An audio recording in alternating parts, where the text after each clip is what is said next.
My sweethearts, welcome back to Reshma Shadul vlogs. അപ്പോൾ ഇന്ന് ഞാൻ ഒരു കാര്യം പറയാൻ വന്നതാണ്. ആർക്കും തന്നെ പ്രത്യേകിച്ച് ഒരു യൂസും ഇല്ല, പക്ഷേ എന്നാലും പറയാൻ ഓർത്തു. അപ്പോൾ ഞാൻ ലാസ്റ്റ് ഡേ ഒരു ഫോട്ടോ പോസ്റ്റ് ചെയ്തിട്ടുണ്ടായിരുന്നു. ഇതാണ് ആ ഫോട്ടോ.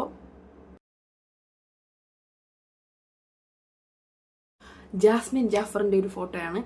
ഒത്തിരി പേര് എനിക്ക് ഇൻസ്റ്റയിലും വാട്സാപ്പിലൊക്കെ മെസ്സേജ് അയച്ചു ജാസ്മിൻ ഔട്ടായോന്ന്. അപ്പോൾ ജാസ്മിൻ ഔട്ടായിട്ടില്ല.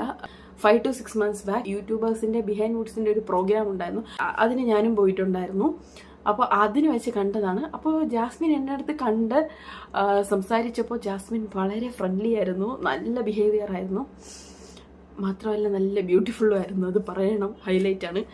പക്ഷേ റീസെൻ്റ്ലി ഇൻസ്റ്റ തുറന്നാലും യൂട്യൂബ് തുറന്നാലും ജാസ്മിൻ്റെ വീഡിയോസ് മാത്രമേ കാണാറുള്ളൂ. മൊത്തം നെഗറ്റീവ് കമൻസ് ആണ്. അപ്പോൾ ഞാൻ ജാസ്മിനെ ബ്ലെയിം ചെയ്യാനൊന്നും വന്നതല്ല കേട്ടോ. എനിക്ക് വന്ന മെസ്സേജ് ഫുള്ളും ജാസ്മിൻ ഔട്ടാ